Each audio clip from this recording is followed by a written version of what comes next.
Hey guys, welcome back to the channel. If you guys are new here, welcome. My name is Braden Timmons and welcome to a brand new episode of Michael Myers Monday.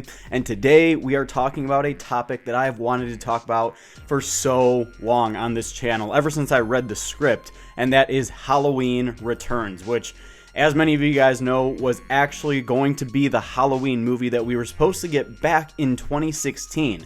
They had announced filming where they were going to be filming. I believe it was in North Carolina or something like that. It was somewhere down there in 2015, and it was supposed to come out in October of 2016. But due to Dimension Films losing the rights of the Halloween franchise, unfortunately, this is the movie that we never ended up getting.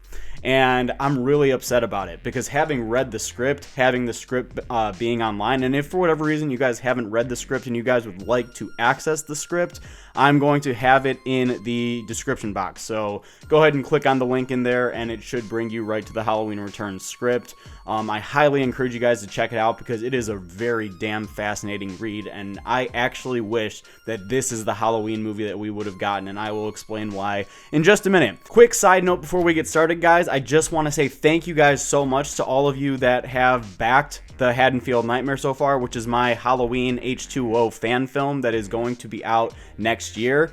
We're currently crowdfunding on Indiegogo. Thank you guys again for backing the project. I'm going to have a link in the description box to that as well if you guys want to check it out, or if you guys have any questions about anything, please feel free to reach out to me. We have 30 days left in our campaign. Guys, all I'm asking is that you guys throw in like $5 or $10. Nothing too crazy. There are some bigger perks available if you guys would like to take a look at those, but really guys, the smallest amount helps. We're really trying to do justice to a Halloween H2O sequel.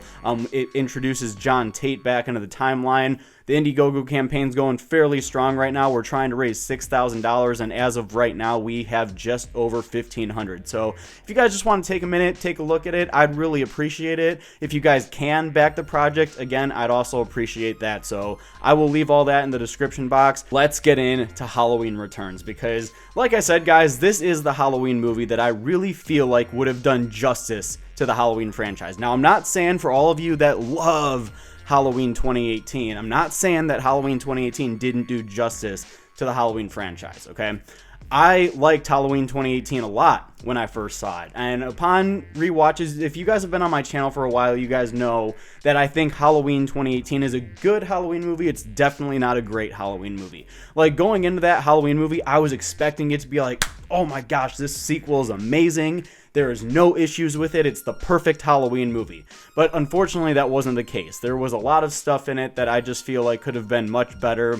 And don't get me wrong, I'm going to be revisiting that later on this year as we get closer to Halloween Kills.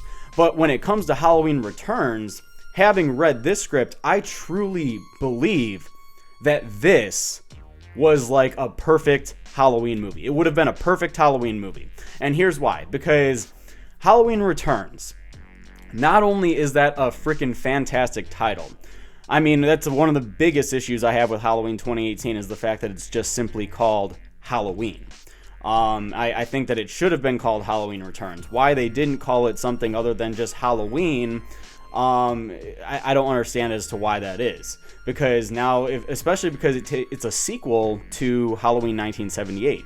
So, like, that just immediately kind of threw me off. And I mean, it is what it is at this point, but Halloween Returns is such a cool title. But Halloween Returns essentially was completely new and completely fresh.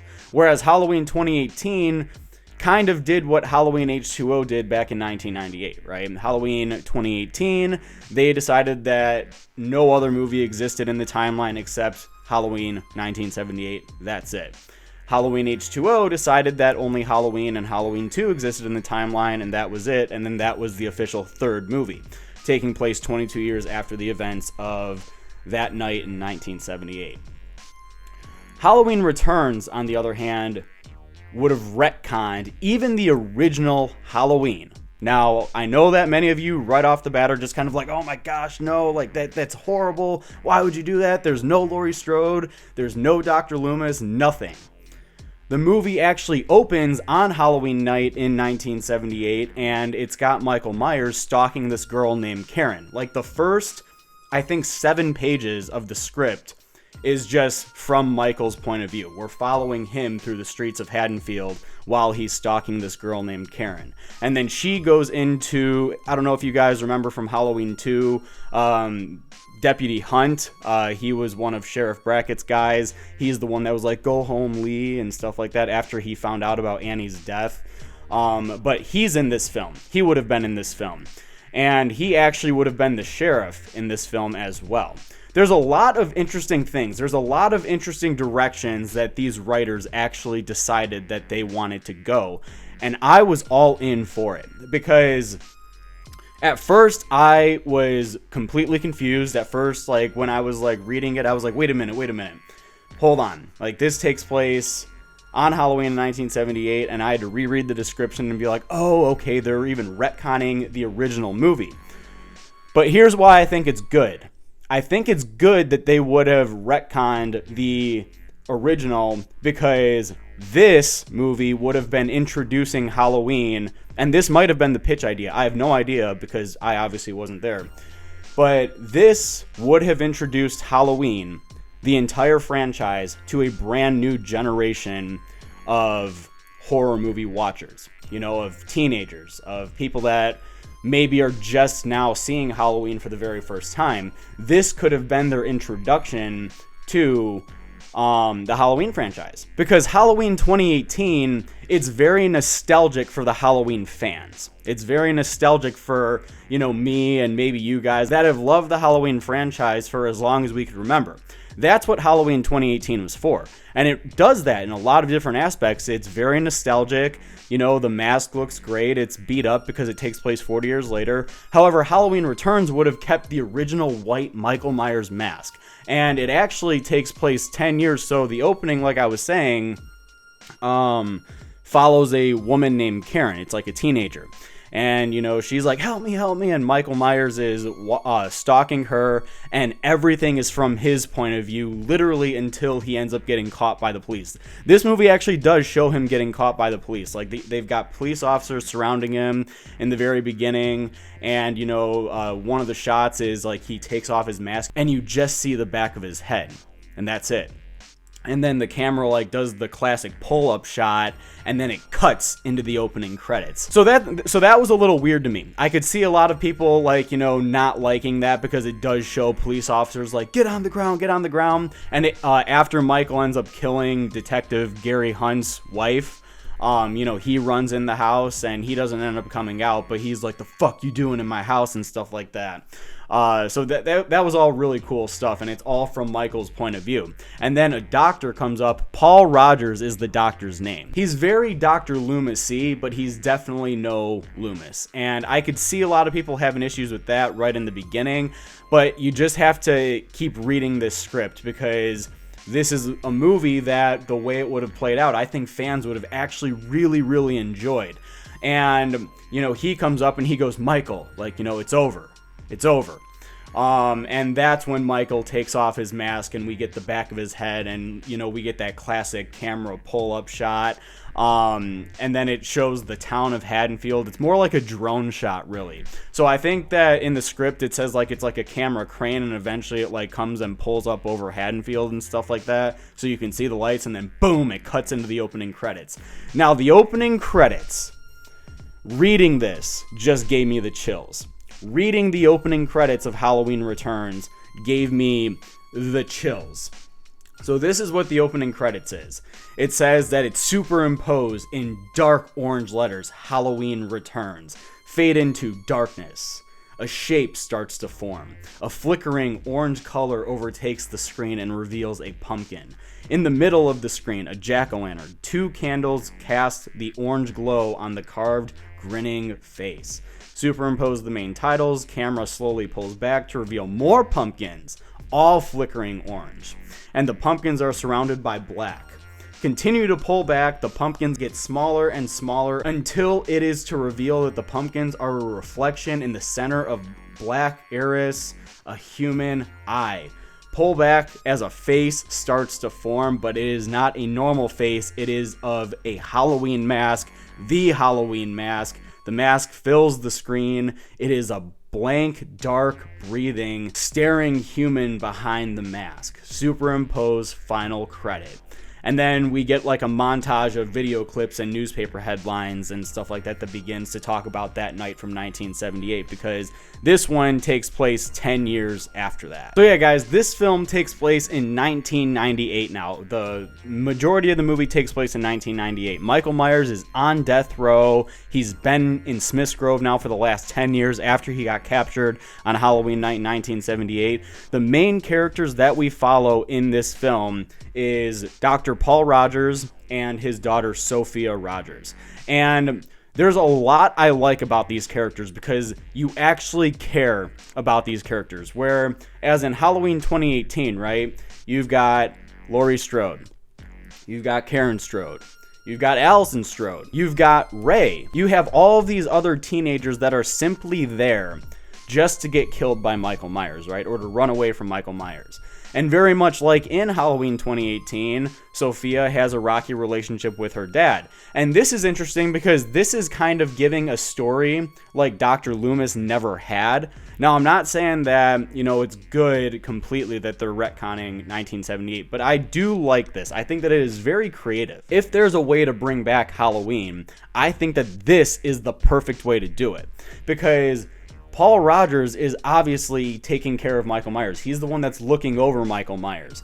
And he needs to be there because Michael Myers is on death row. And, we find out right off the bat that he testified against Michael because, like I was saying, there was in the script, it's saying that there was like jump cuts of like news reporters about the Haddonfield slasher that happened, 12 years ago. And on Halloween night in 1978, it was then saying that Michael Myers killed 12 people instead of just like the 4 or 5 people that he did in Halloween 1978. So right off the bat, the body count is much larger than it was in the original Halloween, which is interesting. So, right off the bat, you can say that, dang, Michael Myers killed 12 people. So you can see that this definitely makes him look a little bit more menacing. You could see that they tried to give him more of a backstory leading into why he's on death row now, which is incredibly creative, I think. But, Paul Rogers is one of those characters, when you're reading the script, you can see that he is obsessed with this. You can see that he's had this obsession and it's really affected him and his family and how his daughter even sees him. His daughter, Sophia, she's friends with a boy who watched his mom get killed on Halloween night 1978. So automatically you are invested into these characters. You know exactly why these characters want to do what they want to do. For example, this boy Noah, he wants to be there when Michael Myers gets killed by lethal injection. That's exactly what this story is. Michael Myers is on death row. He's sentenced to die on October 30th, and he's sentenced to die by lethal injection. And obviously, everybody has to be there. It's like a big show out of it. And because this is like a huge thing for the town. So Noah wants to be there, and the only way he can get in is through Sophia because she should steal her dad's keys so that way they can get in and watch Michael Myers die. So right off the bat, you understand where everybody's at. This would have been, I think, within the first 20 minutes of the movie, you would understand where everybody is at mentally. This is really great character development. And you feel bad for Dr. Rogers because he is blamed. Very much like Dr. Loomis was blamed in Halloween 1978. He is blamed for letting Michael Myers out. He is blamed for it, or it's his fault that Michael Myers went on this killing spree.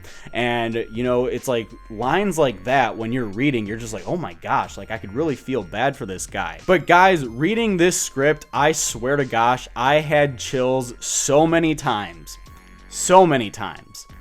That I was so happy. And this is only part 1 of probably 2 or 3 part series because there's so much I want to talk about regarding Halloween Returns that I'm not even to the point to where Michael Myers breaks out yet. I've only talked about the beginning. I've talked now a little bit about the characters that we get introduced to. For the most part, you can tell that Sophia's friends that are within her group, you can just tell that they're there to be part of the body count eventually.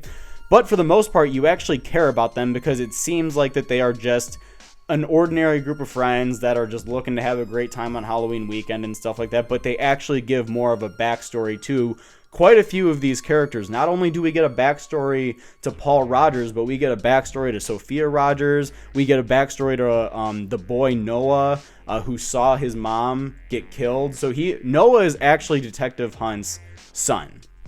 So this is all coming together. I like how they connected all of those pieces, how everybody that we're getting introduced to kind of has been impacted by Michael Myers and understand what's at stake here. So yeah, guys, Michael Myers is on death row. He's sentenced to die by lethal injection on October 30th. What do you think's going to happen? Stay tuned for next week, because I'm going to stop right there, because I want to read this again. I want to be able to have a chance to reread the entire script. I'm kind of just going based on what I remember, and this will also give you guys the opportunity to read the script this week, because remember, the link is in the description box below. And stay tuned for next week, where we will pick up on part 2 of the Halloween Returns script. So post your guys' comments down below. Let me know, what do you guys think about Halloween Returns just based on the backstory I gave today? Would you guys have liked to see Halloween Returns? Are you guys seeing on how this could have been a really great entry for people that are just getting introduced to the Halloween franchise? Whatever your guys' thoughts are, comment below, let me know. And as always, if you guys like this, don't forget to join me on my journey to 5,000 subscribers, and I will see you guys next week for part 2 of the Halloween Returns series.